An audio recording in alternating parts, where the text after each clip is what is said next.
বলতে হবে তো। স্কুলের বয়স 15 বছর, আমি এসেছি এখানে 11.5 বছর। 2013 সালের নভেম্বর মাসে আমি এখানে প্রথম চাকরি পেয়ে আসি।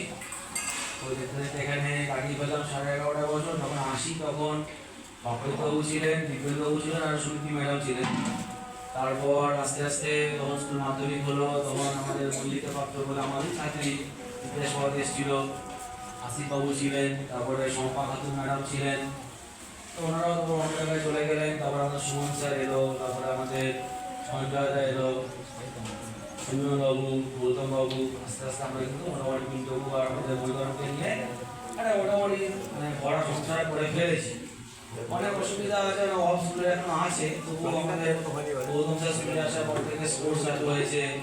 তারপর আমাদের অনেক ফাংশনও হয়, চেষ্টা করি আমাদের বিভিন্ন ইভেন্ট করে রাখার। এই কদিনে কিন্তু হয়ে গেল ফুড ফেস্টিভ্যাল, আনন্দ করলাম খুবই। তো সেগুলো আমরা চেষ্টা করবো প্রতি বছর